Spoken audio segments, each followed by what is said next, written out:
Kai bere Chineke. Otito niile na nsọpụrụ na ọjịja mma dịrị gị Chineke mgbe ebighị ebi. Imela Onyenwe anyị ọzọ dịka anyị na-aga n'ofufe nrọ anyị nke agba nke abụọ nke ụbọchị taa. Anyị arịọ gị Chineke ka ịbịa nọnyere anyị, ka mmụọ nsọ gị duo anyị, yiri anyị dịka uwe kwara ngwa ọrụ, ka ọ ga-abụ mgbe anyị ga-anọchi ebe a n'ala, anyị niile n'otu n'otu ga-abụ ndị a gọziri agọzi n'aha Jizọs Kraịst bụ Onyenwe anyị. Amen. Abụ ka anyị ga-eji wee gaa n'iru, abụ nke 9.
Biko achọrọ m ịrịọ arịrịọ ụmụ nwaanyị anyị gara ụmụ anụ nọ ebe ha na-eme ya, so we are not much. Ndị niile nọ na the second part of the seat, please adjust your seat ka anyị bịakete n'ebe a, so that anyị na-eme our video coverage ya amakwa na mma ka ọ ghara ịdị scatter. Bịakete wee nọ hapụcha n'oche nke azụ azụ ahụ gafete nọ na the second row or the first row, please. God Shinike. Thank you and God bless you.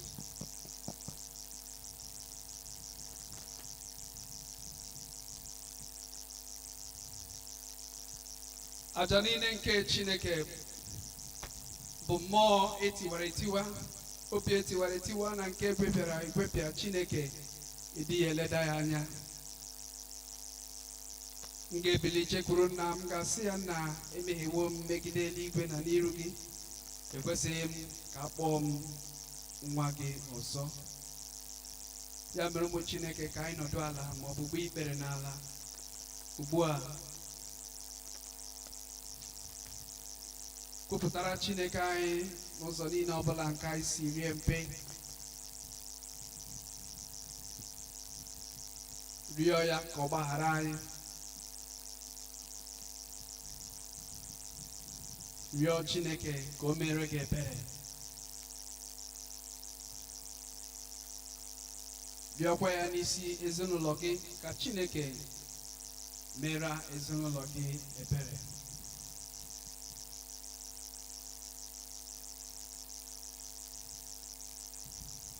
Kpee ekpere maka mgbaghara wee nye nzukọ Kraịst ọbụladị dịka anyị gbakọrọ ebe a na mgbe ọtụtụ a, ndị St. Michael's Church Obinze, ka Chineke biko gbaghara anyị, na-etozughị oke anyị niile, na-ekwesịghị ntụkwasị obi anyị niile, na nnupụ isi niile.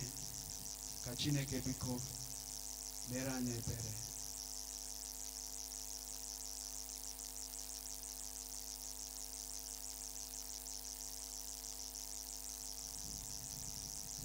Chineke mere anyị obi ebere, mere anyị obi ebere, mere anyị obi ebere, mere anyị obi ebere, eze mere anyị obi ebere, mere anyị obi ebere, mere anyị obi ebere, mere anyị obi ebere, nna mere anyị obi ebere, mere anyị obi ebere, mere anyị obi ebere, mere anyị obi ọmịiko.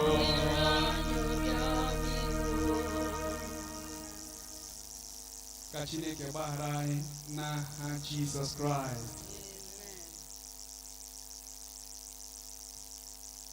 Chineke mere anyị ebere, napụta anyị na mmehie anyị niile n'otu n'otu. Chineke gbaghara anyị, ya sachaa anyị.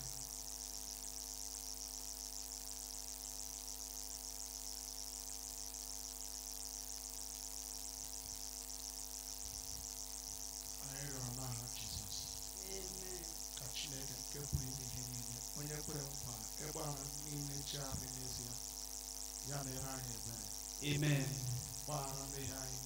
Amen.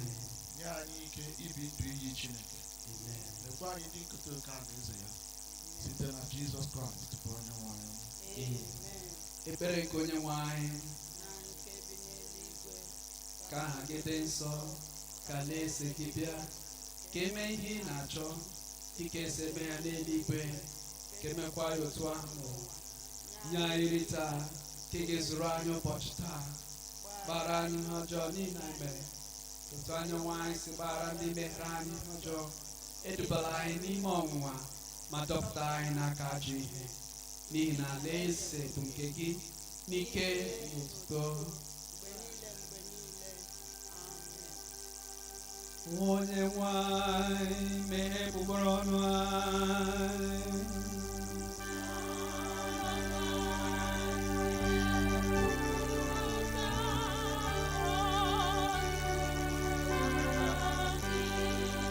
Chineke zọpụta anyị ọsọsọ.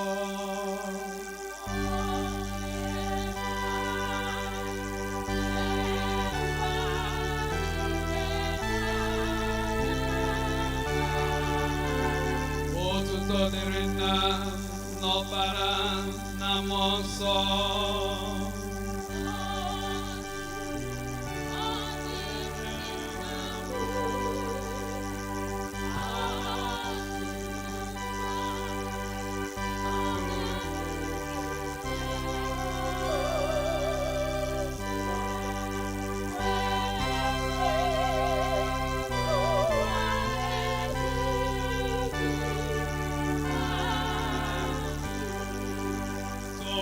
Onye nwanyị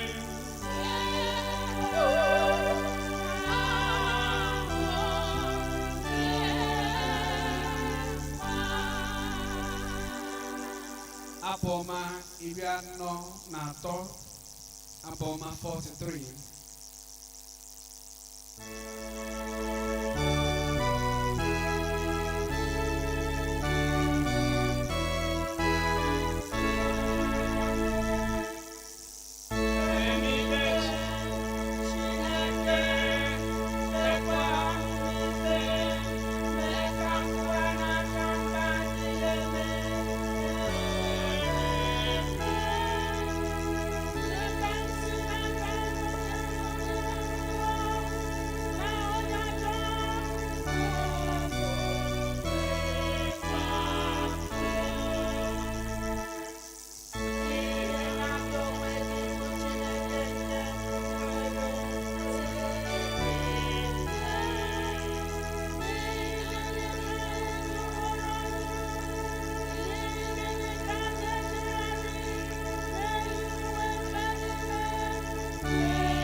Ihe ọgụgụ anyị nke mbụ ga-esite n'akwụkwọ Daniel isi nke 3 malite n'ego n'amaokwu nke mbụ. Daniel chapter 3 reading at verse 1. Nebukadneza bụ eze mere oyiyo ọlaedo, ịdị elu ya bụ ọgụ kubit 3, obosara ya bụ kubit 6. O guzobere ya ọtọ na ndagwurugwu Dura n'ala ọchịchị Babilọn. Nebukadneza bụ eze zikwara ka a chịkọta ndị nọchiri anya eze na ndị isi na ndị na-achị achị na ndị ikpe na ndị odozi akụ na ndị ndụmọdụ na ndị odozi okwu na ndị niile na-achị ala a na-achị achị ịbịa n'ịrara onyinyo ahụ nye, bụ nke Nebukadneza bụ eze guzobeworo ọtọ. Mgbe ahụ ndị nọchiri anya eze na ndị isi na ndị na-achị achị na ndị ikpe na ndị odozi akụ na ndị ndụmọdụ na ndị odozi okwu na ndị niile na-achị ala a na-achị achị na-ezukọta n'ịrara onyinye ahụ nye, bụ nke Nebukadneza bụ eze guzobeworo ọtọ. Ha wee na-eguzo ọtọ n'iru onyinye ahụ nke Nebukadneza zubere. Onye nkwusa na-akpọsịkwa mkpu ike sị, ọ bụ ọnụ, ọ bụ unu ka a na-agwa okwu, unu ndị dị iche iche na unu mba dị iche iche na unu ndị na-asụ asụsụ dị iche iche, sị, na mgbe ahụ, mgbe unu ga-anụ nke opi ike na nke ọja na nke ụbọ akwara na nke sakbut na nke une na nke dulsima na nke ụbọ na opi niile dị iche iche, unu ga-ada n'ala kpọọ isi ala nye onyinye ọlaedo ahụ nke Nebukadneza bụ eze guzobeworo ọtọ. Ma onye ọbụla nke na-agaghị ada n'ala kpọọ isi ala, n'otu mgbe ahụ ka a ga-atụba ya n'etiti oke ọkụ nke na-enwu ajọ onwunwu. N'ihi nke a, n'otu mgbe ahụ, mgbe ndị niile dị iche iche nụrụ olu nke opi ike na nke ọja na nke ụbọ akwara na nke sakbut na nke une na nke ụbọ na opi niile dị iche iche, ha were daa n'ala, bụ ndị niile dị iche iche na mba niile dị iche iche na ndị niile na asụsụ niile dị iche iche, ha wee na-akpọ isi ala nye onyinyo ọlaedo ahụ nke Nebukadneza bụ eze zubeworo ọtọ. N'ihi nke a ka ndị Kaldia ụfọdụ bịaruru nso n'otu mgbe ahụ bọọ ndị Juu ebubo. Ha zara sị Nebukadneza bụ eze dị ndụ ruo mgbe ebighị ebi. Gị onwe gị eze enyewo iwu sị na onye ọbụla nke ga-anụ olu opi ike na nke ọja na nke ụbọ akwara na nke sakbut na nke une na nke dulsima na nke ụbọ na opi niile dị iche iche ga-ada n'ala kpọọ isi ala nye onyinye ọlaedo ahụ. Ma onye ọbụla nke na-adaghị n'ala kpọọ isi ala, a ga-atụba ya n'etiti oke ọkụ nke na-enwu ajọ onwunwu. Ndị Juu ụfọdụ dị ndị idoworo ndị isi ọlụ nke ala ahụ na-achị achị bụ Babilọn. Ha bụ Shedrak na Mishak na Abednego. Ndị ikom ndị a anụghị olu gị eze. Chi gị niile ka ha na-adịghị efe. Ọ bụkwa onyinye ọlaedo nke izubeworo ọtọ ka ha na-adịghị akpọ isi ala nye. Mgbe ahụ Nebukadneza n'oke iwe na ọnụma ya sịrị ka eme ka Shedrak na Mishak na Abednego ka ha bịa. Mgbe ahụ ha mere ka ndị ikom ndị a bịa n'iru eze. Nebukadneza zara sị ha, ọ bụ ihe unu zubeworo, unu Shedrak na Mishak na Abednego, na chi m ka unu na-adịghị efe? Ọ bụkwa onyinye ọlaedo nke m zubeworo ọtọ ka unu na-adịghị akpụ isi ala nye?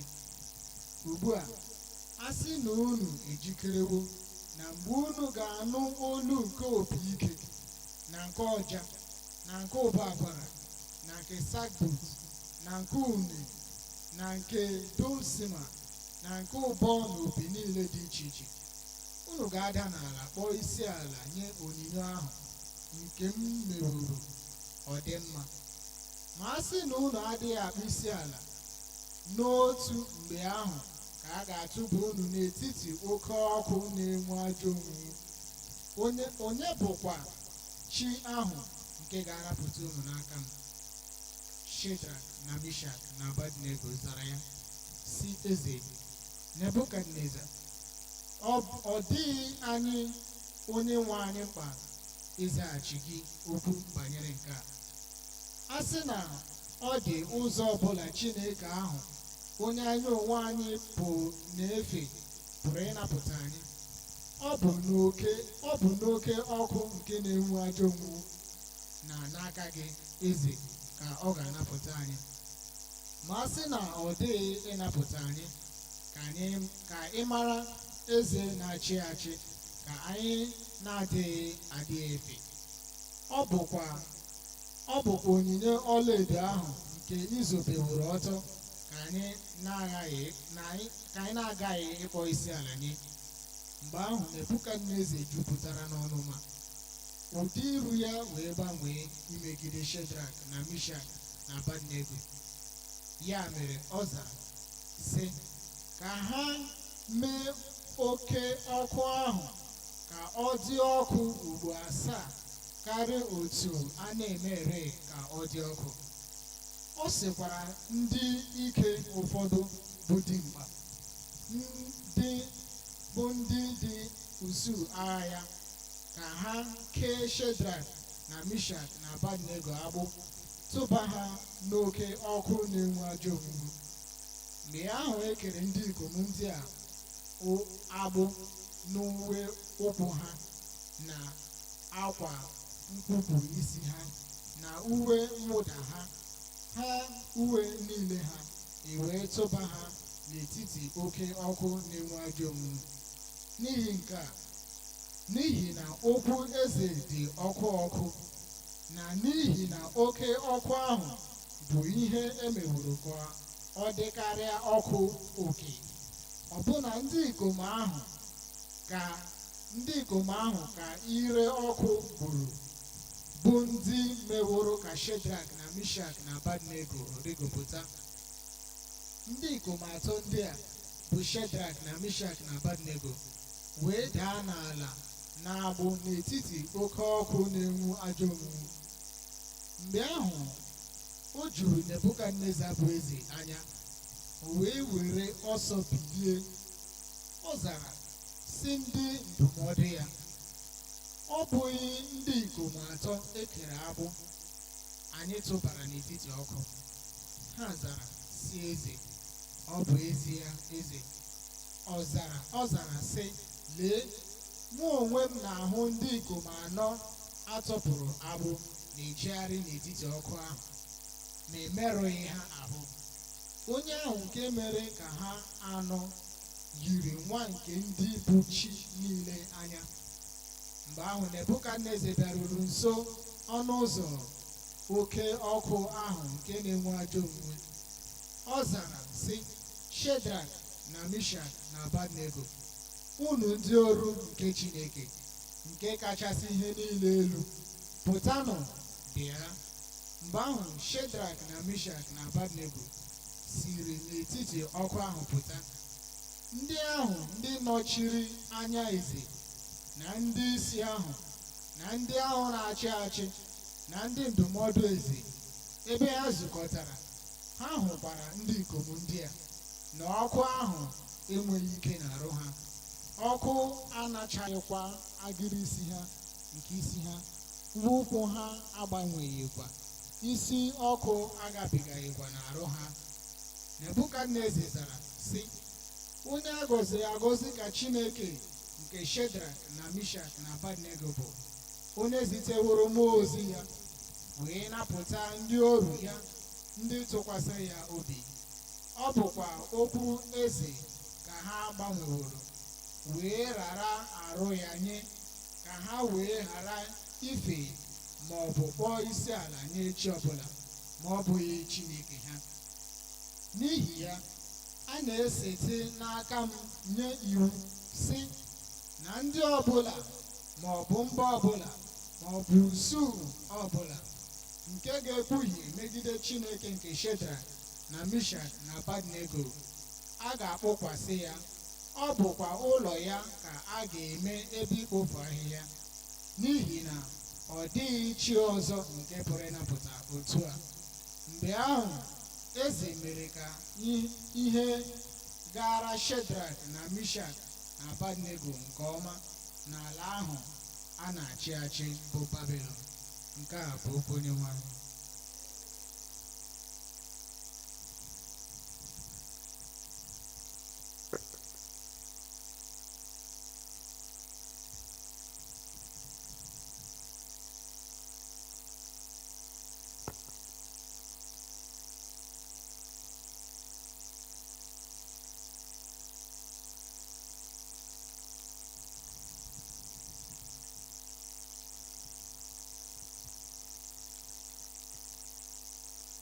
Anyị nke abụọ ga-esi n'akwụkwọ Pọl degara ndị Tesalonaịka nke mbụ isi nke ise amaokwu nke mbụ. Ihe ọgụgụ anyị nke abụọ ga-esi n'akwụkwọ Pọl degara ndị Tesalonaịka nke mbụ isi nke ise amaokwu nke mbụ. Ma ọ dịghị unu mkpa, ụmụnne anyị, ka e degara unu akwụkwọ banyere oge ahụ niile n'ụbọchị ahụ niile, n'ihi na unu onwe unu matara nke ọma na dịka onye ori na-abịa n'abalị, otu aka ka ụbọchị nke Onyenwe anyị na-abịa. Mgbe ahụ sị, udo na ntụkwasị obi dị. Mgbe ahụ na mberede ka na-amalite na-abịakwasị ha, dịka ime na-eme nwanyị nke dị ime. Ha aghaghị ịgbanarịkwa ya ma ọlị. Ma unu onwe unu, ụmụnne anyị, anọghị n'ọchịchịrị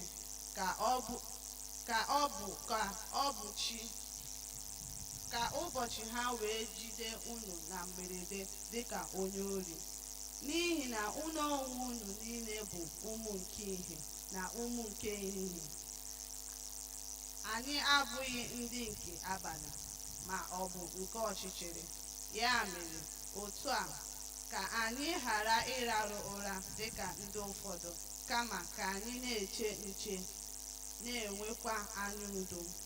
N'ihi na ndị rarụrụ ụra na-ararụ ụra n'abalị, ndị na-aṅụbigakwa mmanya ókè na-aṅụbiga n'abalị. Ma anyị onwe anyị, ebe anyị bụ ndị nke ehihie, ka anyị na-enwe anya udo, yikwasị ihe ajụ ịchọ obi, bụ okwukwe na ịhụnanya, ya na okpu agha ịbụ ile anya nzọpụta. N'ihi na Chineke edebela anyị ịnata iwe, kama inweta nzọpụta site n'aka Onyenwe anyị Jizọs Kraịst, onye nwụrụ n'ihi anyị, ka ọ ga-abụ ma anyị na-eche nche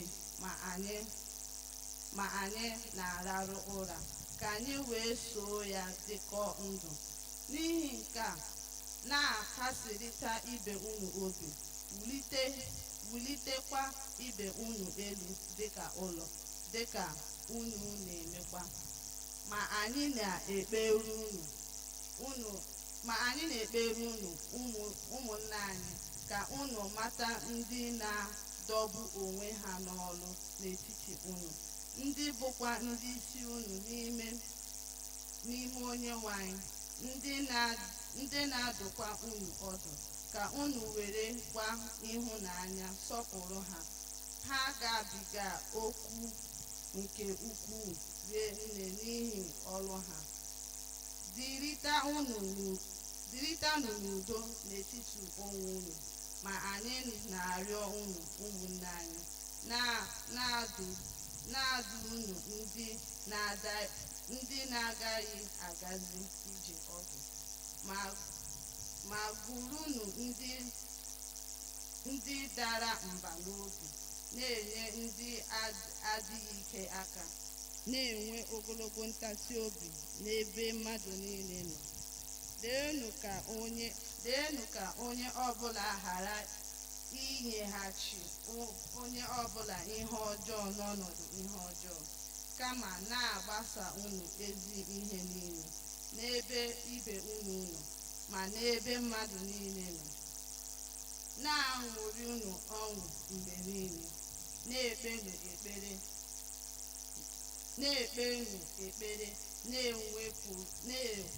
na-ewepụghị aka,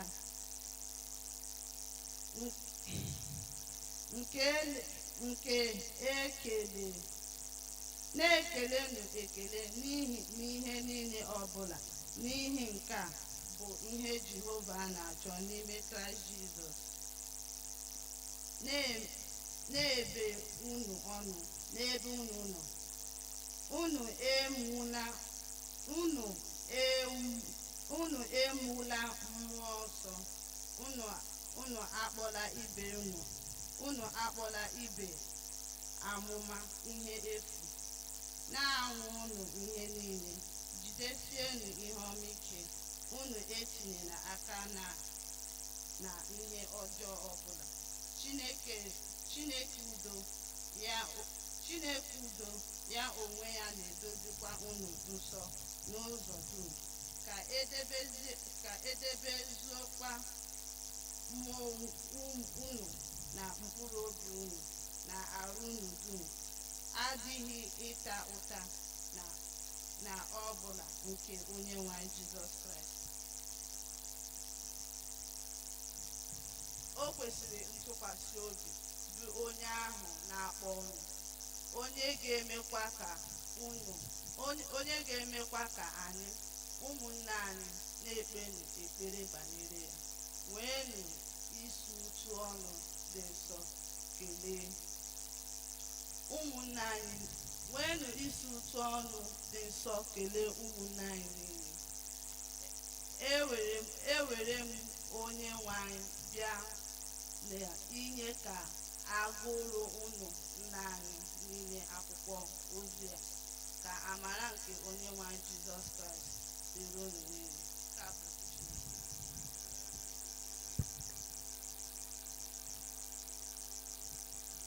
Okwukwe nke ndị ozi na Chineke bụ nna nke pụrụ ime ihe niile, onye kere eluigwe n'ụwa. Ekwe m na Jizọs Kraịst na-anọtọbara ya bụ onye nwe anyị, onye atụrụ ime ya site n'ike mmụọ nsọ, nwa agbọghọ na-amaghị nwoke, bụ Meri mụrụ ya. Ọ hụrụ ahụhụ n'ụbọchị Pontius Pilate, akpọgidere ya n'obe, ọ nwụọ, elie ya, ọ rịdara n'ala mmụọ. N'ụbọchị nke atọ, o si na ndị nwụrụ anwụ bilie ọzọ, ọ rịgoro n'eluigwe, ọ nọ n'aka Chineke bụ Nna nke pụrụ ime ihe niile. N'ebe ahụ ka ọ ga-esi bịa ikpe ndị dị ndụ na ndị nwụrụ anwụ. Ekwe na mmụọ nsọ na nzukọ nke Katọlik dị nsọ, na mgbara nke dị nsọ, na ịgbaghara mmehie, na mbilite n'ọnwụ nke arụ.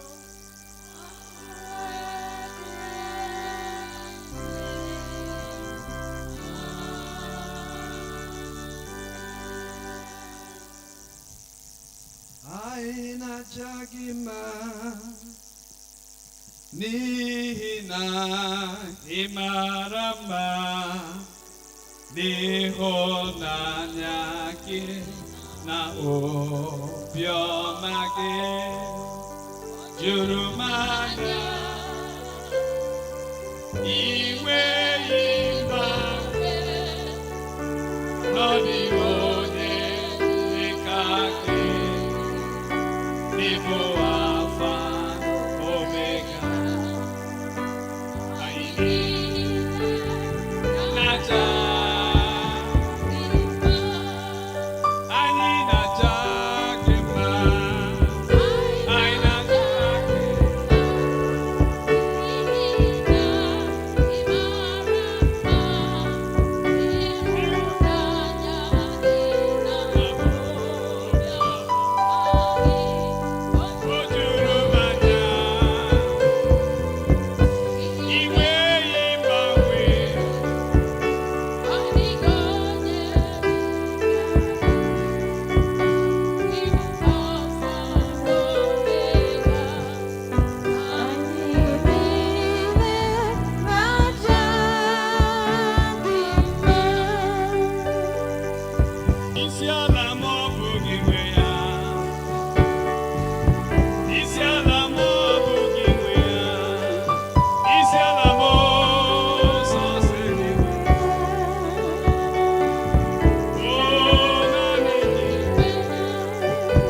Chineke ekele n'ihi mmeso ọma ya wee nye anyị n'ụbọchị taa.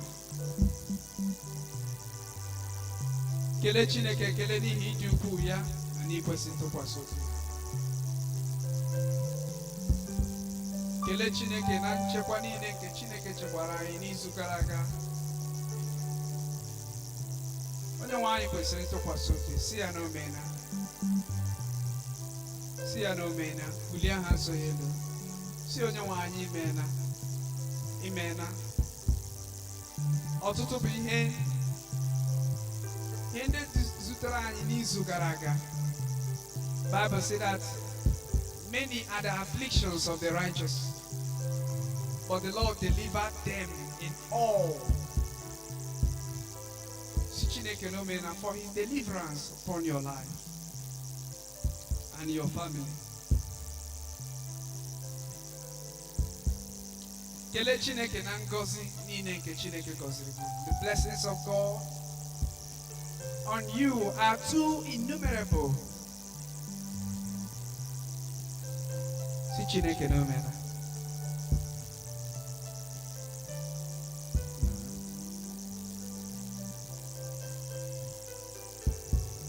Nrọpụta niile nke Chineke rọpụtara gị. In the midst of scarcity.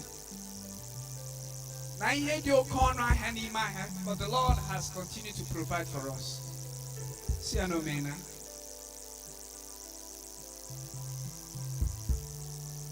Onye nwe anyị meela. Ịlabala n'abalị wee teta n'udo si Chineke imeela. Onye nwe anyị meela. Ọnụ m juru n'ekele ebe i mere ndụfọrọ m. Ọnụ m juru n'ekele. Ọnụ m juru n'ekele ebe i mere ndụfọrọ m. Onye nwe m na m ekele gị o. Ebe i mere ndụfọrọ m. Onye nwe m ana m ekele gị onama. Ebe i mere ndụfọrọ m.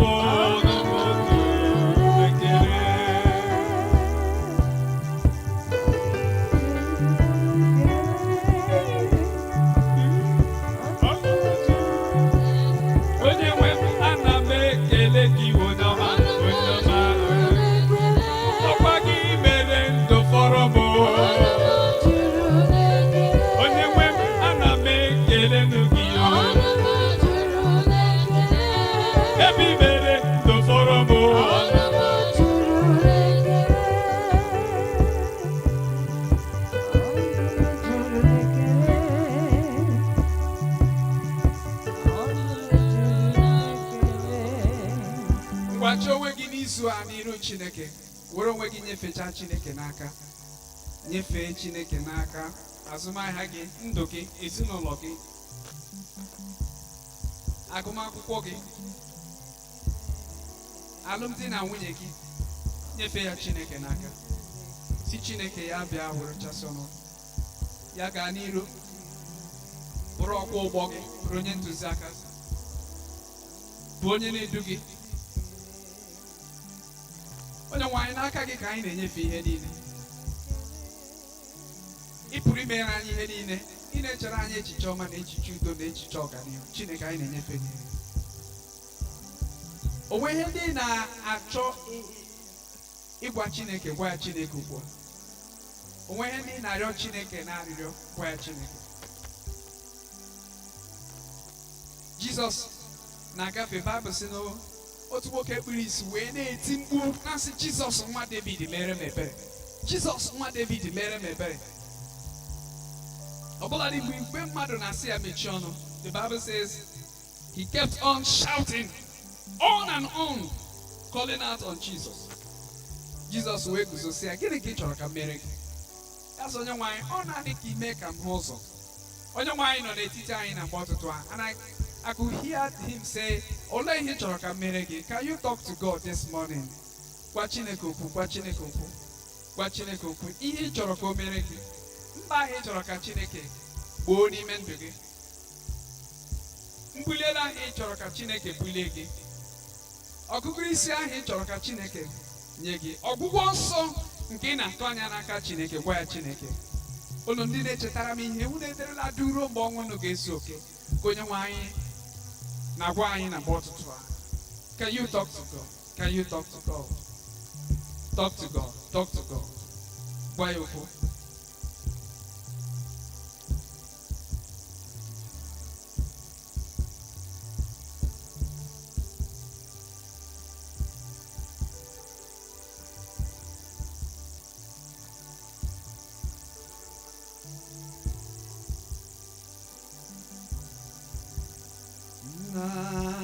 Esete rimke aka amaimo onyoso iwe suka okwe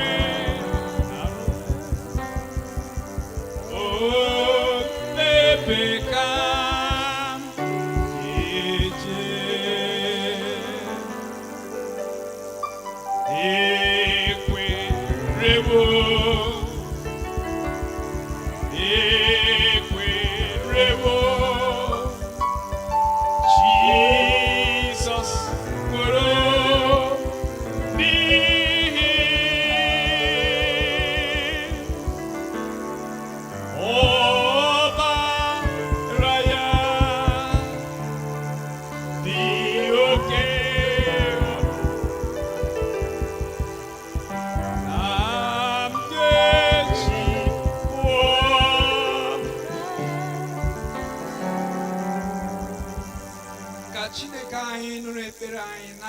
Jesus Christ.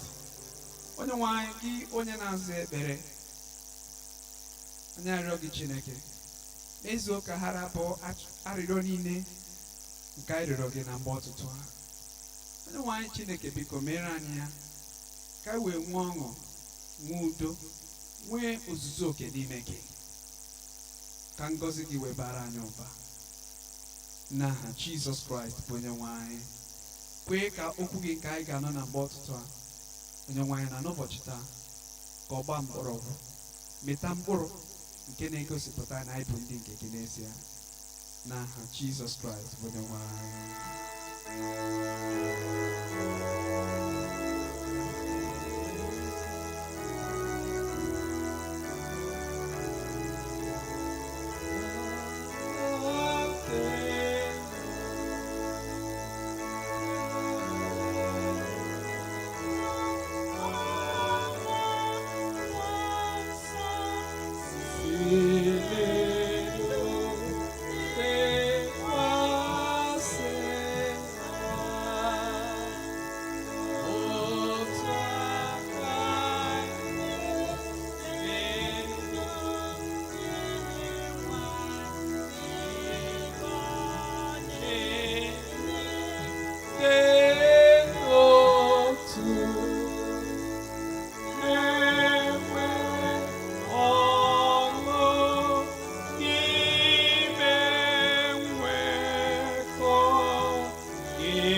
Amen.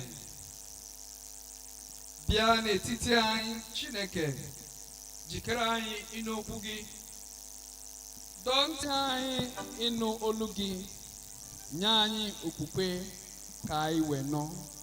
Abụ nke anyị ga-eji wee n'okwu Chineke, abụ nke 76, abụ 76.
Chineke onye pụrụ n'ihe niile, anyị na-ekele gị ekele. Ọ bụrụ ugbu a ebe kpọrọ anyị n'ụkwụ ala nsọ gị nụrụ okwu gị, gọzie okwu gị ndị a na mere onye nwe anyị ka anyị nwee ndụ, nwee ihe, nwee mkpata iji jere gị ozi ma lụọra gị ọrụ n'aha Kraịst bụ onye nwe anyị. Amen. Amen. Ndewonu, ahụchiana m ụlọ ọzọ taa. Chineke gọzie unu n'aha Jizọs. I hope onye ọbụla dịcha mma. Ndewonu.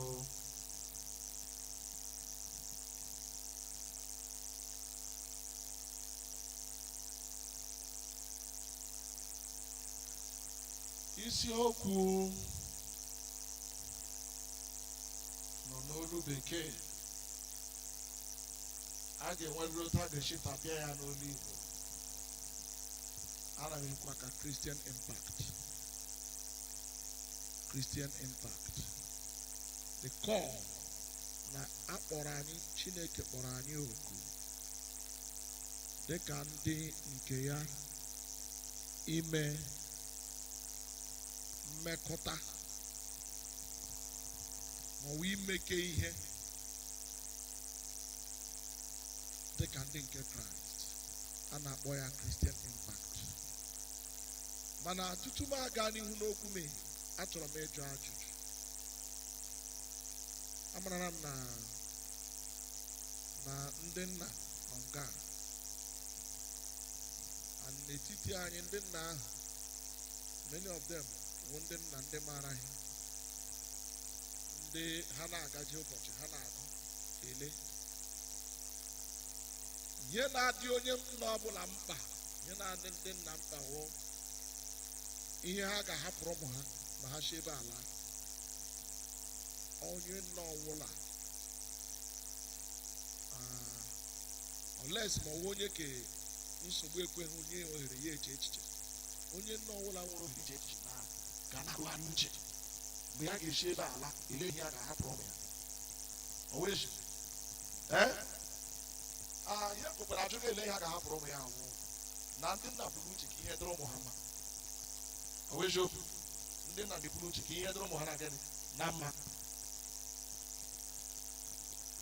Onye ji ụzọ ebe my brother, welcome. Welcome. So onye nọ ọbụla ihe ya bụ ebu n'uche na-ajụ ihe a ga-ahapụrụ ụmụ ha. Ha bụ n'uche ka ndụ debe ọrụ ụmụ ha maka aka ha even as they go. So based on that, achọrọ m ịjụ ajụjụ. Asị m jụọ unu, sị m jụọ ka ọ m ghara ma ajụjụ m chọrọ ịjụ n'etiti ihe abụọ a, elee ka ị ga-aka onye nna mkpa ịhafụrụ ụmụ ya? N'etiti ihe abụọ m chọrọ ịkpọ ha, elee ka ị ga-aka onye nna mkpa? Enwekwara m ike si n'aka ụmụaka jụọ ya, elee ihe ị ga-aka gị maka nna gị ha ala ka nna gị hapụrụla gị ebe bifo ekwube ha ọzọ bete. Well, yes, ụmụaka chi ịsa ya aga m eme ha na ha echi efọ ya dọrọ ka nna ha hapụrụla. Ndị okenye chọkwara ịsa ha, ha asa ya from the point of ihe ha ga-achọ ịhapụrụ ụmụ ha. Ego na amamihe, nnọmere ego, because anyị ga-emechara ka ya asa makwa onye ahụ a ga-ahụ ego bete nwere ike hụ 5,000. Ihe m chụkawo nnọmere ego ba na nnọmere amamihe. Elee ka onye nna ga-achị ka mma ka onye nna hapụrụ ụmụ ya, ka onye nna hapụrụ ụmụ ya? Nnọmere ego ka ọ bụ nnọmere amamihe? Nnọmere amamihe. Onye chọrọ paa iji nsa ya amara gị chọọ lesa ka eweli aka gị because ka otu ka unu ekwu ego nke ahụ. Chineke ewelere aka ya.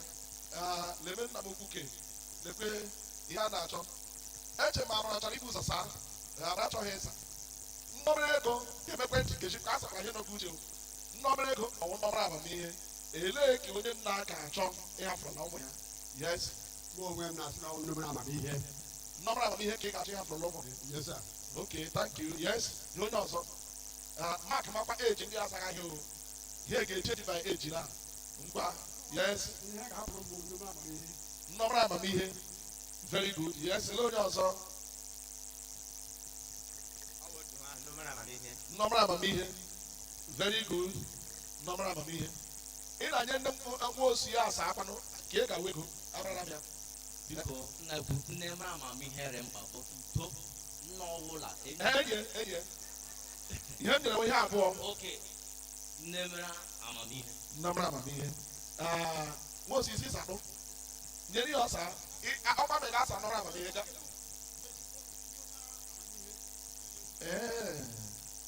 Saa ajụjụ m enwe ma n'isi.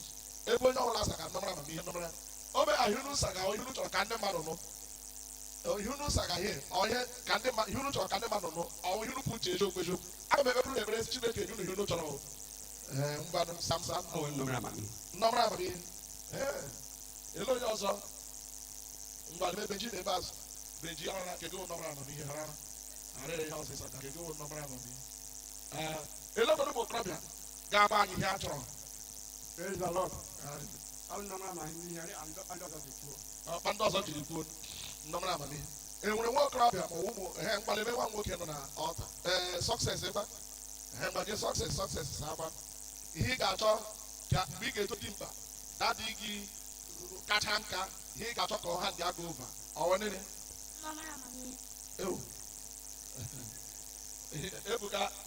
Ebuka ga-aza nnọrọ amamihe arịa. Ebuka sama. Ọ bụ ibi ntụ ọfụma na ikwu okwu ime Chineke na-etoro na ntụ. Ya nwụrụ nnọrọ amamihe kacha nne ya. Ya nwụrụ nnọrọ amamihe nnata ntụ. O nwere onye ọzọ? Amara ga-asarị ya akpọla gị ọzọ. Amara ga-asarị ya. Mgbe amara ka ọ kegị. Nnọrọ amamihe but ego is important.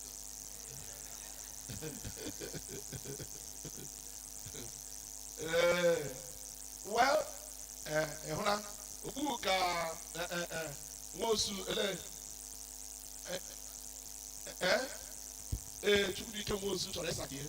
Ọ kakuleti elu o. Ọ kakuleti chana ya. Kemekwe ntị. Ihe nwere ọpshọn abụọ.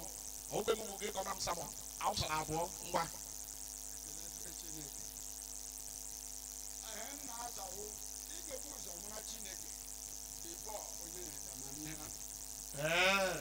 Oke na akọ ebe nnọrọ amamihe a ga-esi bịa.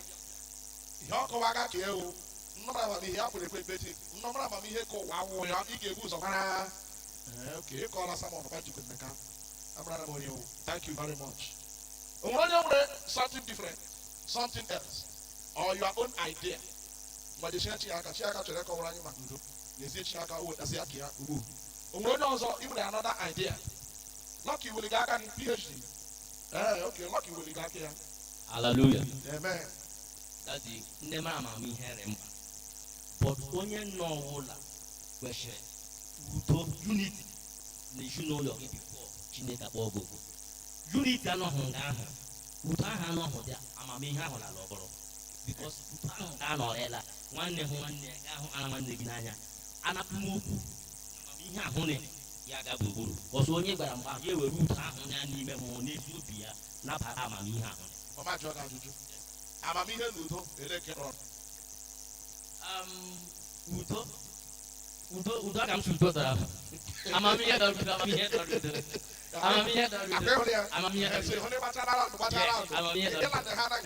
Because amamihe nọ nini amamihe nọ n'udo ọwụ amamihe ka eji eje wee na ọwụ amamihe ka onye agba ya anụ metu onye arịa amamihe onwe iburu nga here mma ihe kogenu ụtụ aga mkpana bịa ọsara ihe ọma mgba m na zụkọ ike thank you ime na nna mgbanye bere onye ke lekwe Dr. Lucky mgbanye lekwe sista ka eweliga aka nga mgbanye chee Dr. Lucky na alụkwa maka bịa nga jeme lekwe Dr. Lucky ebe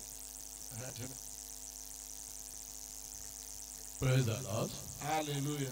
I can say now in practical, our money. Then in theory, our amani. Jide. After you doctor, ma jono ga ajụjụ. Ụyọ gị ga nwunye gị na ụmụ gị bi.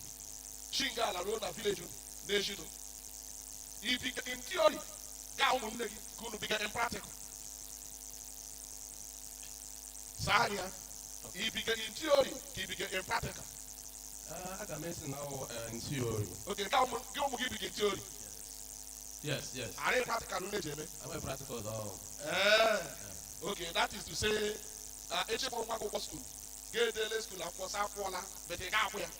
Oh, yeah, theory, no practical. Okay, here, this one go to primary, you don't have to up there theory. I never practical.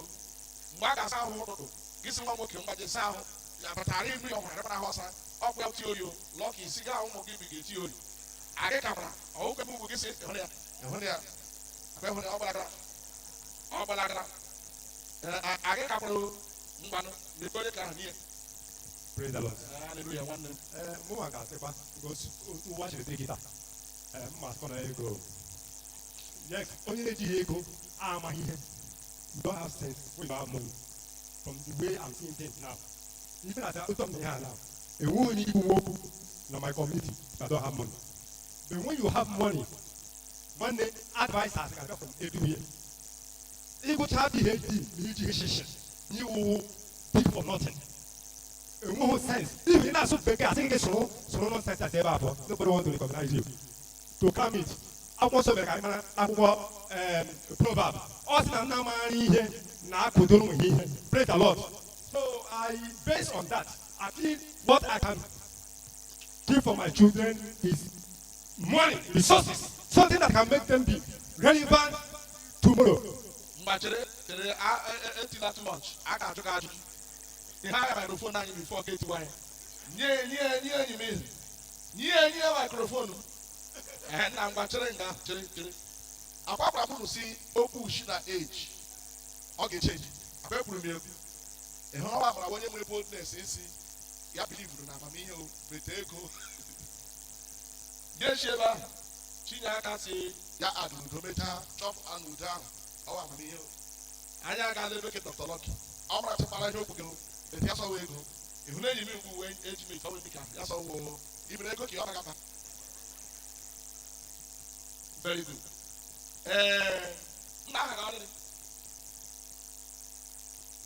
I'm Celeste.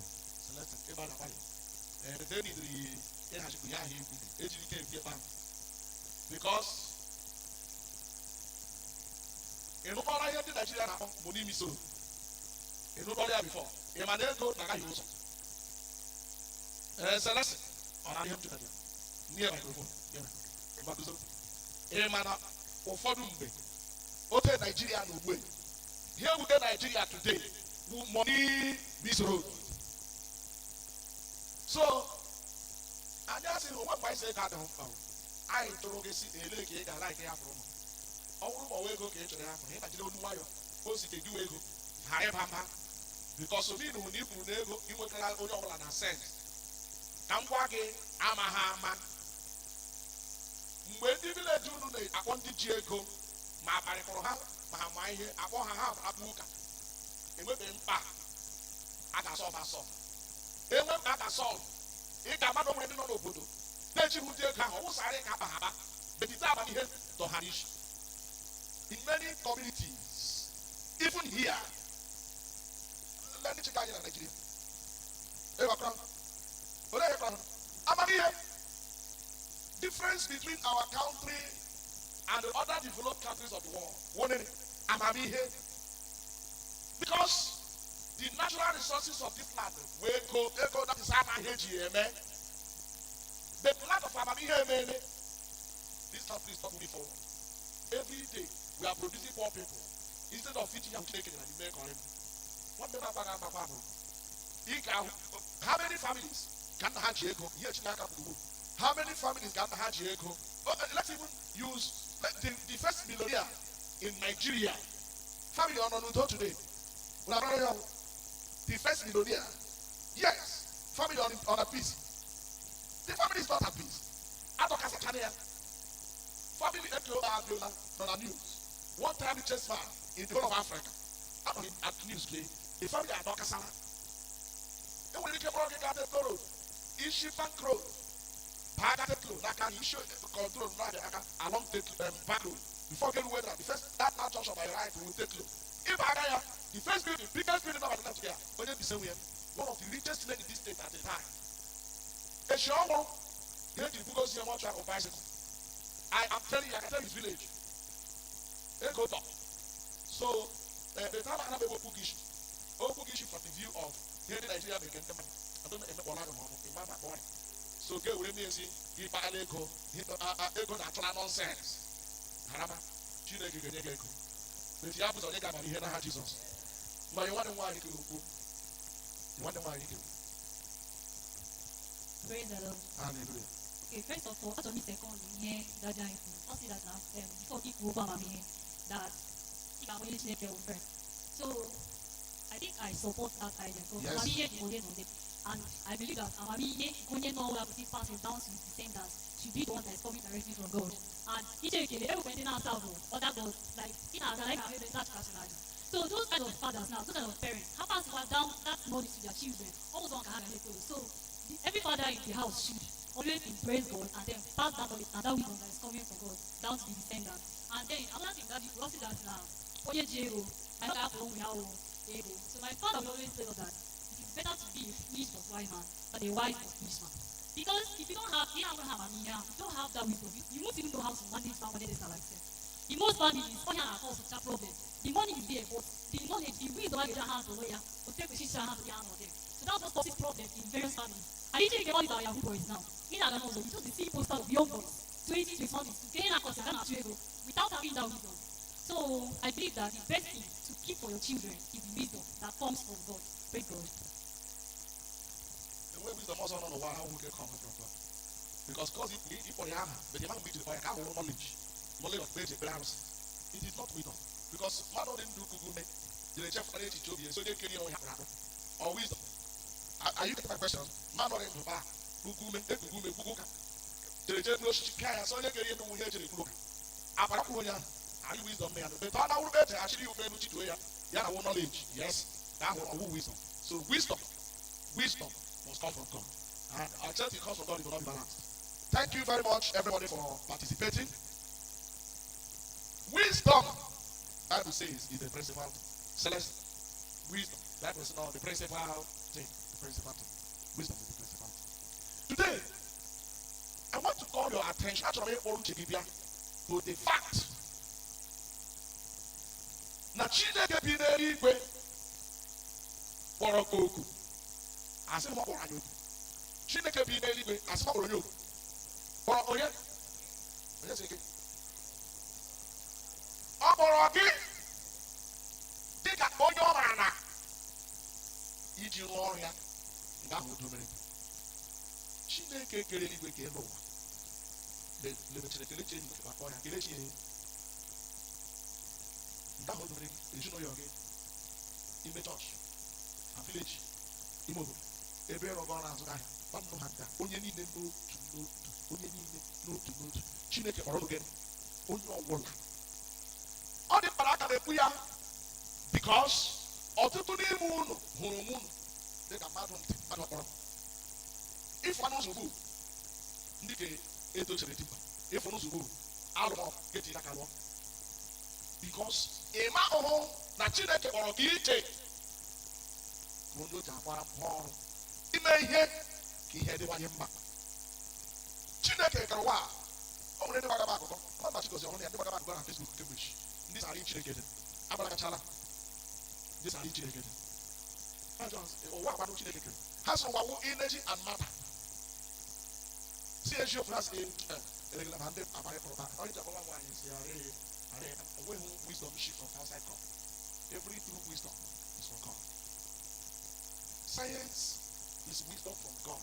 If it balances itself, Chineke doing. Onye na-si akụkọ sayensị were sayensị gafere bafere ka Chineke doing. So many mistakes. I don't do science and say major no question. Ebe ụwa wụ energy and matter. Major one question. Energy gba ọkụ nwoke oji energy nwoke ọkụ. Ọkụ nwoke dị ọhịa ọma ọhịa ọjọọ. Rụsọ ọkụ ọhịa ọjọọ. Ọhịa ọma ọkụ ojeme ihe ọma ojeme ihe ọjọọ. Microphone ma ojeme ihe ọma ọhịa ọjọọ. Oche ojeme ihe ọma ọhịa ọjọọ. Mọrala ojeme ihe ọma ọhịa ọjọọ.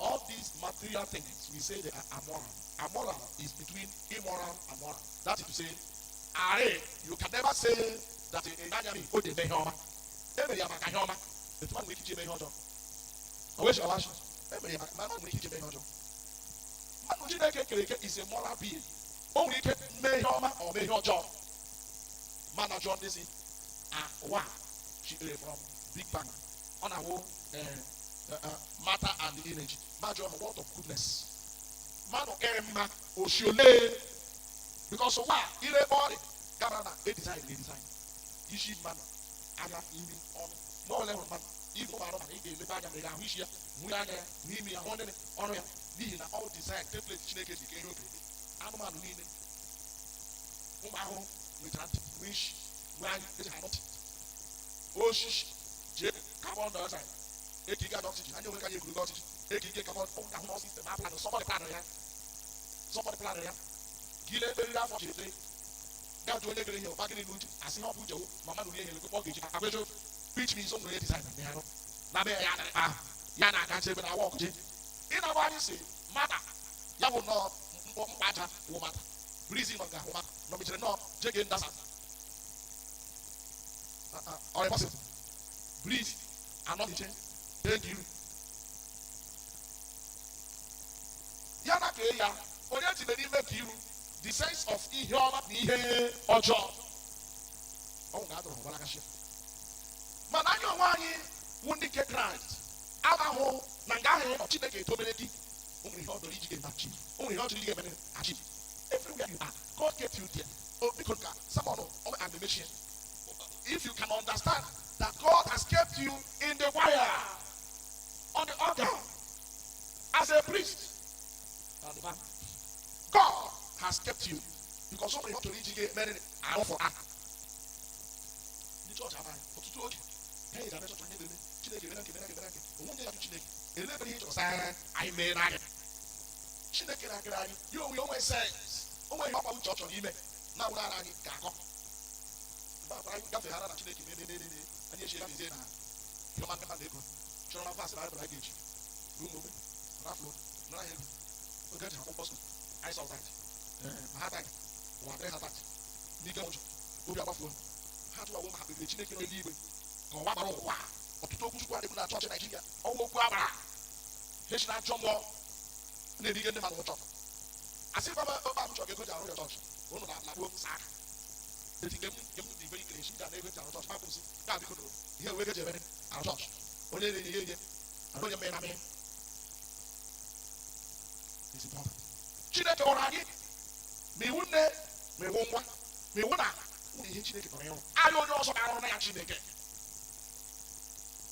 dịkwa ka Chineke wosokwu ọ bụrụ ma ị mafe Chineke ị ga-ama ihe Chineke nọrọ ịrụ emekwenụ ọ bụrụ na ị Chineke echegharị onye nwe na Chineke marụ ya na nchegharị ihe mmadụ eji echegharị ya wụ ahụ achịghị Chukwu ọcha ewu oke ka ihe o kwuru taa ma echegharị ya nchegharị ka ha gawa ọles ma okwu Chukwu ọcha nwere ike inyere gị aka ka ahụ Chineke na-ebube ya iwu Jizọs apọsịbị adịrị ka ọkụ azụ Jizọs agha ihe isi okwu gasị ahụ garịrị na asị ha mgba mgbe were egwuregwu okwu Chineke ejiri ụgbọ ndị ekwuchiri ya sa kastọ na-etere Pita enyi ofuo azụ na Jizọs na azụ ya anya na-ebiawo ya dara onye nwe o wee ji ọwazụ nchegharị ga-echere ihu Jizọs ọ na-echiri onwe ozugbo na nchegharị ga-echere ihu Jizọs and the priest or preacher or man of God his duty is to make you see Jesus ọrụ m nwoke ihu Jizọs mgbe ọ bụla ịhụrụ Jizọs cheke ya mgbe ọ bụla akarịrịla ịgbaghara mmadụ ibe gị adịghị gị mfe kara bikọs ịhụ na papa mgbaghara ọ ya Jizọs ikwu eziokwu adịghị gị mfe kara bikọs ịhụ na papa eziokwu ahụ ya Jizọs ime udo adịghị gị mfe kara bikọs ịhụ na nna udo ahụ ya Jizọs gị ile ya dị ya maka efe n'isi isi onye onwe m na Chineke m nchegharị bịa amamihe aka anachi ebe ahụ bịa n'akwụkwọ Aịzaya Jizọs bụ ihe a m na-ekwu ugbu a nnabata ike Aịzaya chapter 61 na ike eji olu bekee anyị gbanya n'olu bekee ndị nke bịara chọọchị taa ọ wụrụ ndị agacha skuul anyị nwere Igbo ndị chara ya n'olu ka ọ na aka biko ka ọ lada aka yes very good ọ na-awụ ma gị agụtakwa mụrụ gị agụta uchinu n'aka ya good luck ị ga-agụli ya ịhụrụ ya ịhụrụ ya ịhụrụ ya alright ngwa anyị ga-amalite unu saịtị ihe bekee 1 2 go mụọ ka onye nwe anyị bụ Jehova dị n'arụ n'ihi na Jehova etewo m mmanụ isi ndị ewetara n'ala ozi ọma o zitewo m ikechi ọnya ndị oge ha tiwere tiwa ikposa ọrịra gwa ndị adọtara n'agha na ịkpọsa mmeghepụ ụlọ mkpọrọ gwa ndị ekere agbụ. 2. Ịkpọsa arọ mgbe ihe mmadụ na-atọ Jehova ụtọ na ụbọchị ịbọ ọbọ Chineke anyị nwere. Ịkasi ndị niile na-eru uju obi. 3. Ịdọrọ ndị Zayọn na-eru uju, inye ha ihe ọma ike n'isi n'ọnọdụ ndụ, mmanụ obi ụtọ n'ọnọdụ iru uju, akwa mkpọkwasị otuto n'ọnọdụ mmụọ nke ịghọghị inyoi inyoi, ka e wee kpọọ ha osisi ok nke ezi omume, ihe ọkụkụ nke Jehova, ime ka ọ maa mma fọọ. Ha ga-ewukwa ebe niile nke bụ mkpọmkpọ ebe site na mgbe ebi ebi gara aga, ebe niile nke tọgbọrọ n'efu nke ndị mbụ ka ha ga-ewuli, mekwa ka mkpọmkpọ obodo niile dị ọhụụ, bụ ebe tọgbọrọ n'efu nke ọtụtụ ọgbọ gara aga. Ndị na-ewe sị kọlanụ mụ n'aka na igbo kunu wepụtara na obodo Chineke gọziri bụ inwe ndị mmadụ ụmụaka ihe dị very important. You are not well. Now, achọrọ ka ile akwụkwọ nsọ adịrị taa. Verse 1 sị, mmụọ nke onye nwe anyị bụ Jehova dị n'arụ m. Verse 1, mmụọ nke onye kwughị ihe si mmụọ nke onye nwe anyị bụ Jehova dị na gịnị? Betu mgbe gara verse 4, ya sị ha ọwụwa amụ. Ya sị gịnị? Ha. So from verse 1, Jesus ewere ya dụọ na ndị Jew na Luke chapter 4 verse 18. Mgbe ọ gara na synagogue, Daniel school like ya sị na nke ahụ ya gwa ya, mmụọ nke onye nwe anyị bụ Jehova dị n'arụ. O tewe mmanụ ka m kwupụta ozi ọma nye ndị tara ogbenye, ikechi ọga nye ndị etiwara obi ha. Si bido na verse 1 na-agụ gaa nwa ọnọdụ ndị mmadụ gabigara n'ụwa Jizọs soro ya n'ime verse from verse 1. Ndị wetara n'ala ozi ọma, o zitewo n'ikechi ọga ndị obi ha tiwere etiwa, ndị etiwara obi mee ha gba ya fụọ ha n'anya. Ịkpọsa ọrịra ya ụtọ ahụ nye ndị atọtara n'agha, captives to set them free. N'ịkpọsa mmeghepụ ụlọ mkpọrọ gwa ndị ekere ahụ. Ekere abụ ahụ ụlọ mkpọrọ nwere central prison ahụ. Anyị kwuge ndị a Chineke kwuge maka udo na ezinụlọ onye ndị ebe a ndị o nwere nke a ga-ekwukwu ụda a na-ekwe ọ na-ada akwụkwọ ka isi ebe gafee ebe pụọ, ọ na-ada ha bikọs ahụ ha n'ụlọ mkpọrọ bịa ala ọchịchịrị. O nwere ihe ọ sọrọ gị gwa ha n'ụwa ya bụ dị no peace. Jizọs si abịara ibufere ha ọka abụọ n'ụlọ mkpọrọ ahụ. O nwere ndị ọchịchị dịchiri obi ha, ndị ekwere mkpụ ụgha obi agbawa. O nwere nwaanyị mma na wiki abụọ kemgbe wiki abụọ n'ụlọ dọch bifọ m na-abịasị ya dekwe Kraịst dekwe ya chi ya sị dadịgị datị na agbawala ya obi wiki ọ na-abịa chọọchị mkpọ ya ọ ga-eji na narị sụma pụọ ya n'ime ele ịzakasa ele ebe na chọọchị obi agbawa ya. Jizọs bịara ndị dị otu a, o nwere ndị ụmụnne ha megara n'ahụ, o nwere n'ọnọdụ ụwa mesirili ike. Otu big man gwara mụ na apụghị from yesterday ya gwa m sị n'anya ukwu nwere nchele n'ike aka ebe nnukwu ụwa ji ete. O nwere ebe akwado ya ka eji n'ọrụ ego ka anyị bụ ụzọ nwụ ya ọ nabrọdụ ochigidere ekwe n'ọnwụ si ọba ya ka agarọ university dịpa inweta admission abụ ka proses ka admission ka dịpa bido skul nna ka ya nwụọ. Nna takwa ya nwụọ na onye a sọ ka agarọ university na onye ka asị ha ọ bụ nwoke, ọ bụ ụmụ obodo ya, ọ bụ ụmụ ebe ọ kaka ụwa shiriko. Jizọs si ya bịa n'ụwa mmehie ụlọ mkpọrọ ndị ha ṅụrụ aṅụ ya ka nwere onye nwa nwanyị kwupụta ya na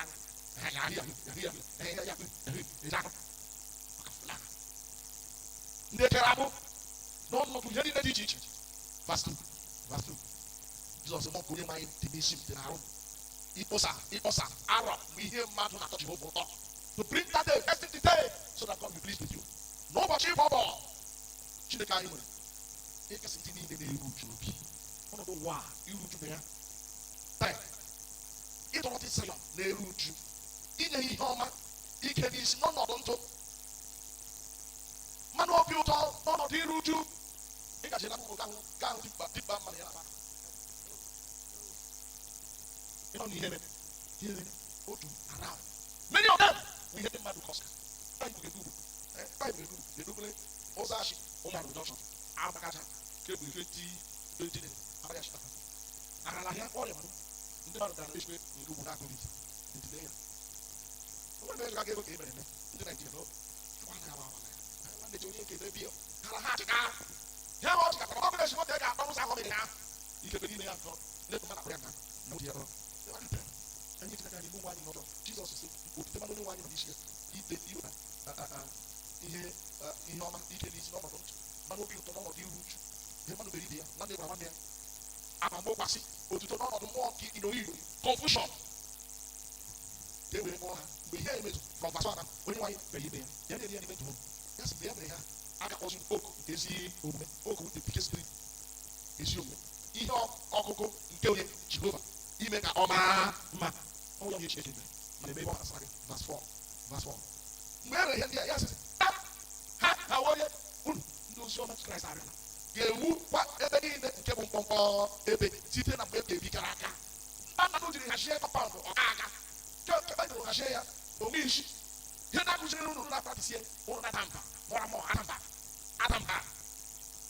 maadị kọmiti sedi nomiti dis mmiri abadị fesans mana abịa ọhụrụ ele percentage ụmụafọ Obinze wụ ha gacha secondary school ha ka fọta percentage ndị onye kakwuru ma akpọsị ma wụ ha gacha secondary school they don't teach them how somebody is gaining na mpị agbala echi ma ọkwanụ within the work days 10 o'clock na nye kwụ anya na street ụmụ ọdụ ma ụmụ agbọghọ doing nothing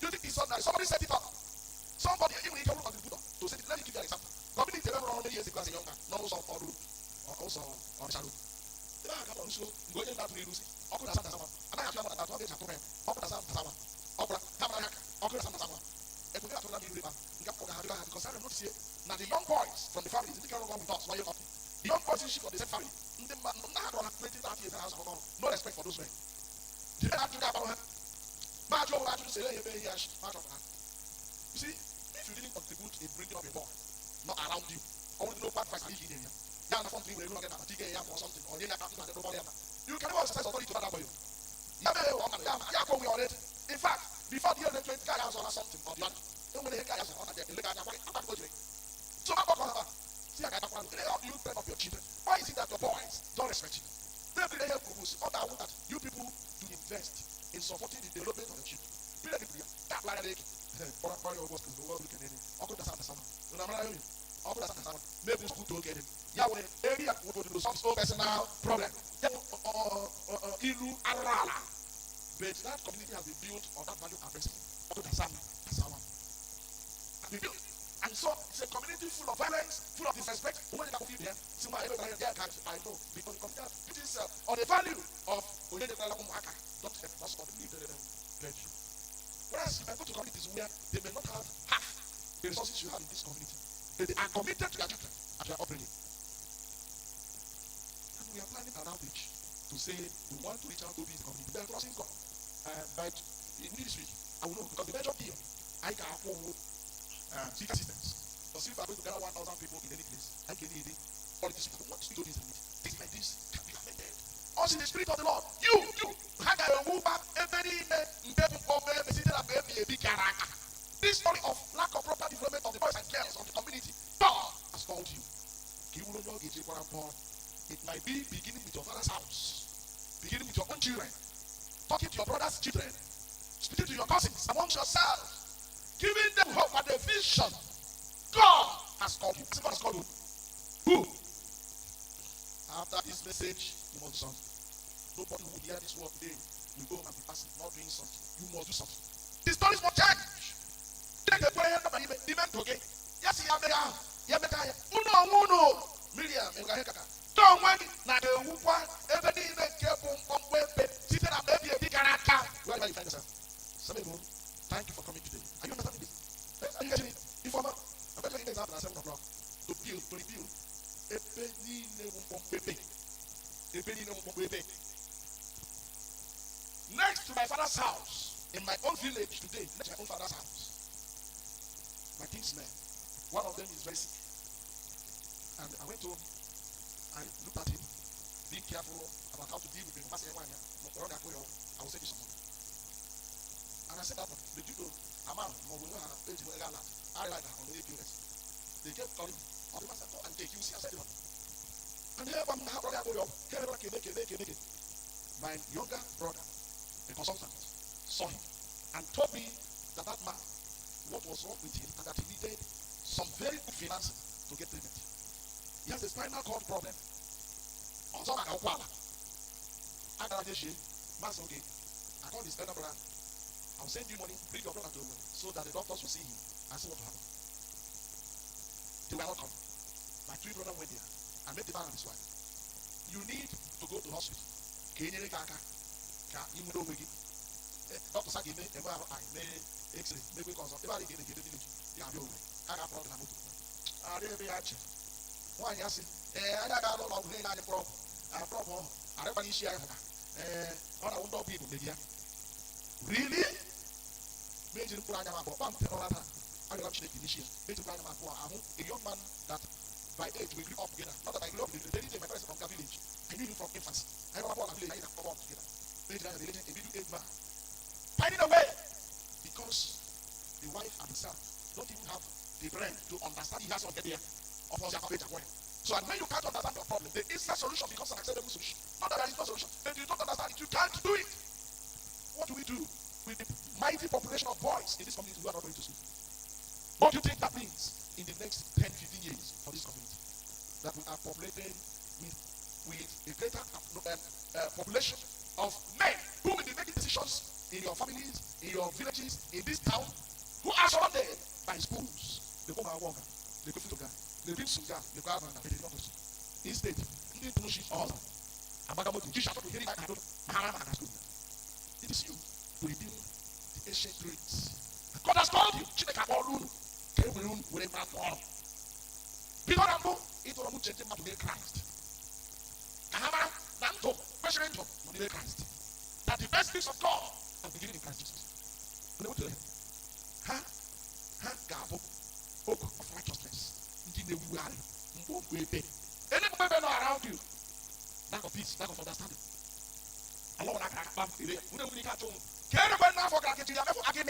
How did this family, maybe 7 families, 8 families, you can't ask yourselves, coming tomorrow, somebody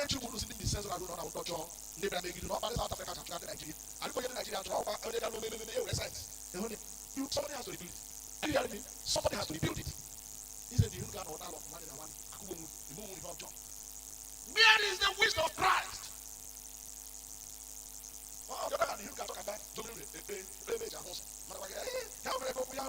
Oh, why you guys okay? Because it can never happen while I'm here. That is not your problem. That is not your problem. That is not true. Most of those things are false. They affect the Christianity. They don't come from Christ. The wisdom from God. What again? I can wear it for baby. If any next of our death, get them home.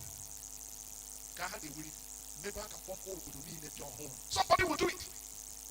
And I said, you don't need to become of you state. A simple mother need to share passing value to her own children, talking to her children, and to feel this office. A simple mother, a simple father. Man, I didn't get the boy, he made Christ. And I said at the 7 o'clock service, I woke up and preach. Isaiah said, Jeremiah said, Luke said, he did preach, Jeremiah he preach that it is to rebuild society. It is to rebuild what? It is to do what? Rebuild the society. And therefore, you must also have capacity. When the knowledge, wisdom comes from God's word, and therefore the intellectual capacity is built by the word of God, then you also have to have material capacity. Now you will not need funding. It's to be something. To be something. This is how we try to get good. We need a lot of money because we hire the microphone, the speaker system, the hospital, more than 1,000. Higher bosses. Because when you able, it's here to man as a mic, one around few bigger. Near 6 hours, live 8 or 9. So we have to say this is what God has called us for. Yes, it will cost us money, but we should provide the money and make society a better place. This is the mandate. That's what we have been called to do. That's the mandate. That's what we have been called to do. So that we can rebuild society. Why is it important that we should do it? When you rebuild, your children are in less danger. When you rebuild, your children are in less danger. When you don't rebuild, your children are in great danger. And that's why I asked you before. You need to rebuild. Ego is not rebuilding. You need to rebuild and make the system a better place for all of us. God has called you as a person. God has called you. God has called you.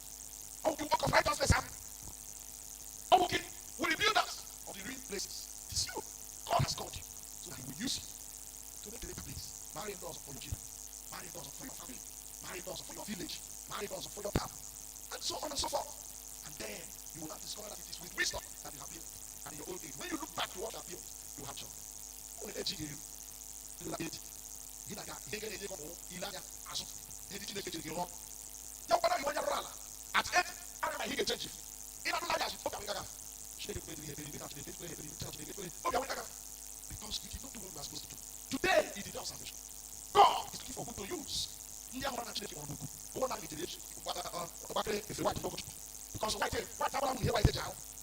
it is a symbol of righteousness.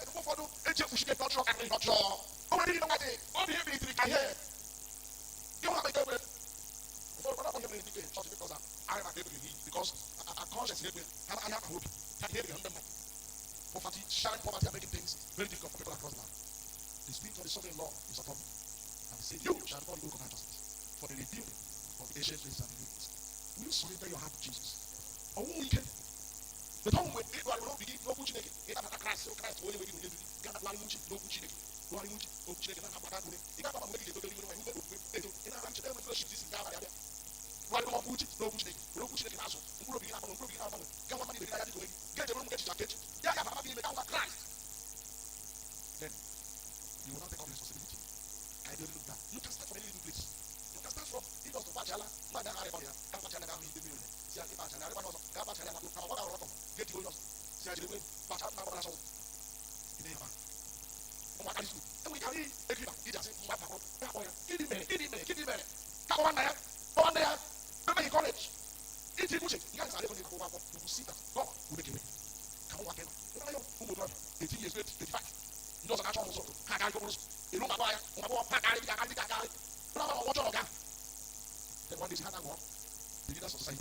The people who shut up. And you are not thinking about it. They are all looking at it. The spirit of the sovereign Lord will come upon you. And we shall be in a book of righteousness. In Buda,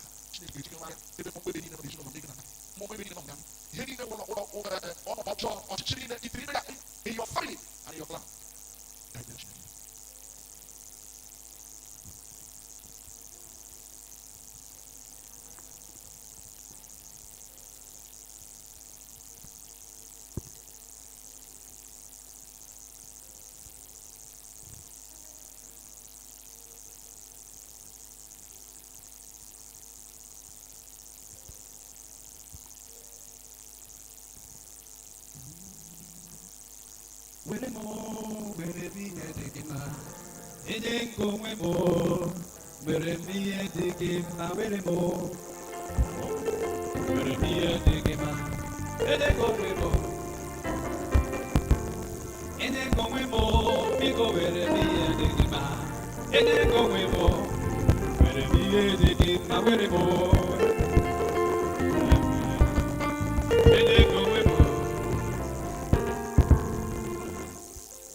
Books of righteousness and a book here. These rebuilders of new cities, each is honorable.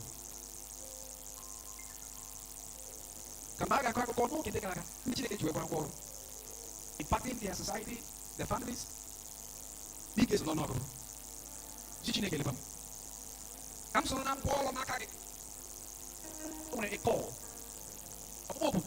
The chicken is trying us. No good child were on. And you cannot be covering space without influencing that space for God.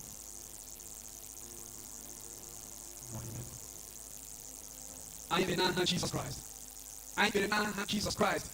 When you watch the pick up, you better not not go behind. Boka, you must take a wall so you can. When you want to with Josie, no can. She can be here die the Pope of time, and I got the bully and that the message. Father, we are praying.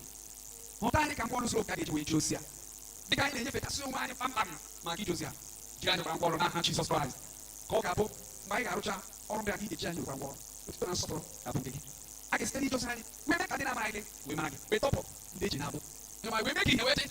This is a line, and it is not like I saw. It's to the kitchen again. In I am goes on Portugal. Gallery goes in 9 again. You want to kind of Amaki, make it kind of we can make a barrel. Kike in the middle. Così Josia, così sono lei.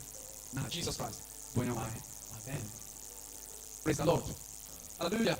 Mgbe anyị ga-abịa mgbe ndị bandị ga na abụrụ anyị abụ, anyị ga-abịa ikele Chineke ekele n'ihi mmeso ọma ya o mesowara anyị.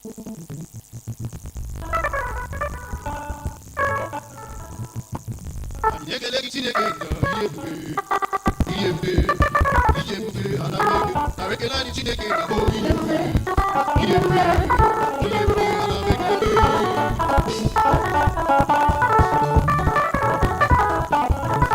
Si ya ihe ebube adị mara eme mma o ihe ebube oge ọ bụla chọ onwe ya o ihe ebube Chineke dị ọma onye ebube o. Ọ dịghị onye ga-adị tụnye o.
anyị na-atụrụ gị mma ma ebili aha nsọ gị n'ime na gị onye nyere anyị ohere a pụrụ iche ịbịa kele gị ekele wetara gị ihe onyinye anyị onye nwe anyị ọtụtụ ihe ukwu na ebere gị dị nyere anyị anyị na-asị gị nara ele ọjịjọ mma na nkwanye gị na-edere gị n'aha Jizọs Kraịst onye nwe anyị ka anyị nyere gị onyinye ndị a gọzie abụ ahịa anyị gọzie ezinụlọ anyị gọzie ọrụ anyị ọkpụkpọ anyị na-amata Chineke wee ka anyị bụrụ ndakọ gọzie n'ezie gọzie oge onye bụ ibe n'ebi n'ebi na ọga gị onye nwe anyị ndị wetara gị onyinye ite ekele na arịọ onye nwe Chineke ịmara ma ha zute ha ka ọrụ ha wezuo oke n'ime gị na Jizọs Kraịst onye nwe anyị amen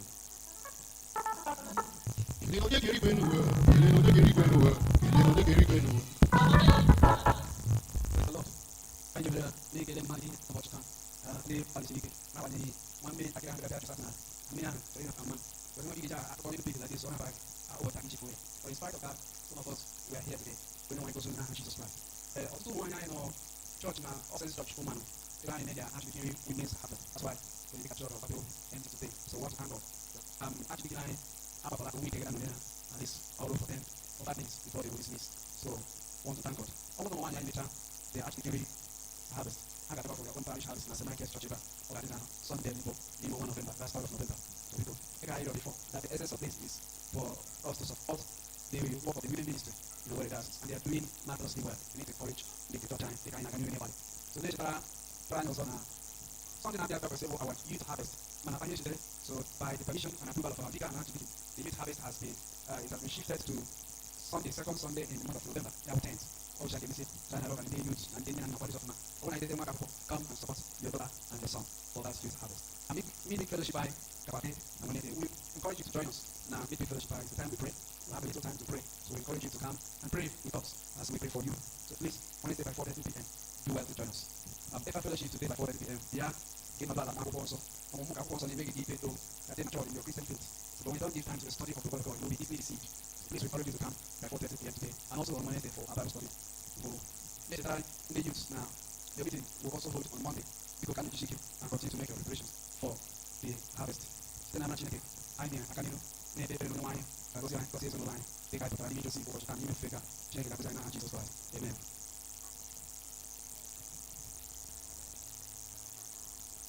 Bye, better check it. Kile Chineke kele n'ihi mmadụ ya wee n'anyị n'ụbọchị taa. Kile Chineke n'ihi okwu ya ka nọ. Kile Chineke n'ihi ọsịsa ebe nke Chineke zara ịgba anyị na-ekpe ekpere. Abụ ndị bụ Chineke. Rịọ maka ngozi Chineke na mkpuchite wee nye gị n'ime izu ọhụrụ a ga-abara n'ime. Pray that the presence of the Lord will go with you. It will form a pillar. Pillar of light. That the Lord will lead you and lead your household. Jesus, I can't be anywhere. Jesus, it ain't been Jesus, I can't be anywhere. Jesus, it ain't been Jesus, I can't be anywhere. Oh, Jesus, it ain't been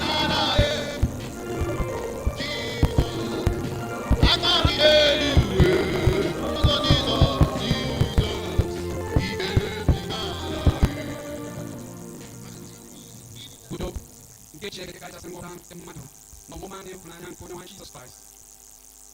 And goes in care, check upon now. Or an monster. Yan it no. You don't know why I'm beginning a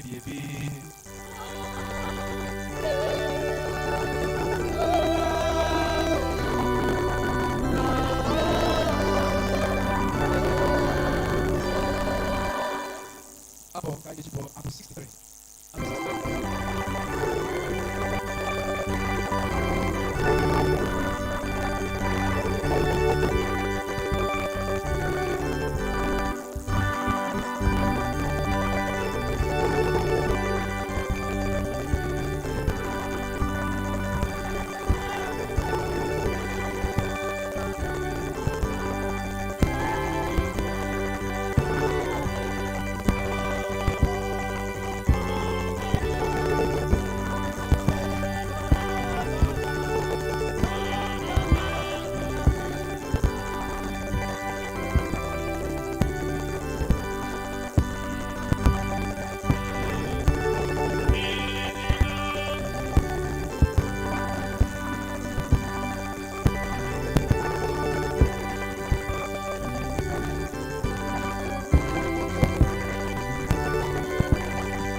ekele Chineke anyị ekele gị chi anyị maka oriri na gị ofe n'ụbọchị nke taa anyị bịa asọ gị elu maka ebere na amara nke iji anyị na ndụ anyị na-ekele gị maka oge anyị n'ụbọchị taa anyị ekele gị maka ịma na ọmụma mkpụrụ n'ime obi anyị anyị asị chama anyị na-efu nke ejide na ha dị ikike ka dịbụla ofe anyị si njere Chineke anyị nkwe ka amara gị bara anyị ba ka mmụọ nsọ gị bịara n'ime anyị ka mmụọ nsọ gị bịara anyị ka ọ bịa Jizọs Kraịst onye nwe anyị nọ n'elu.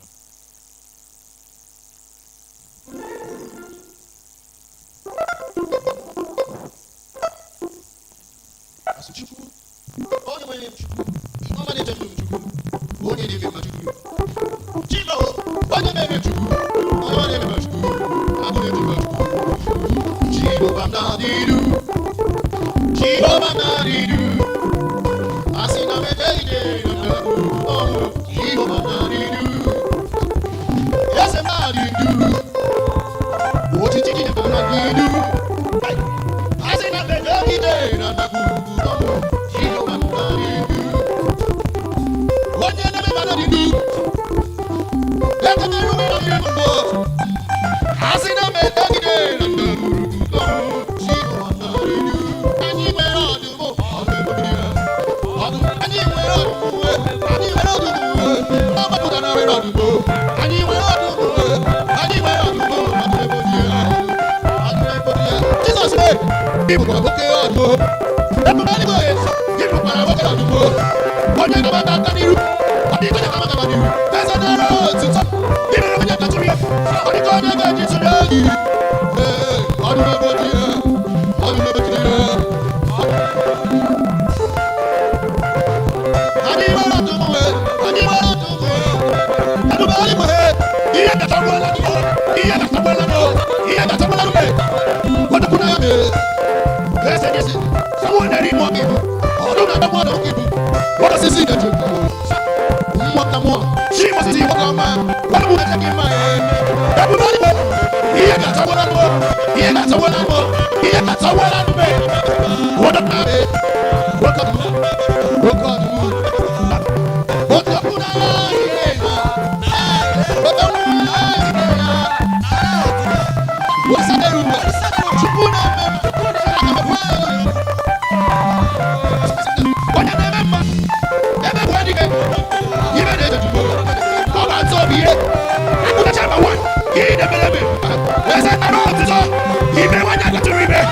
Yes, I know.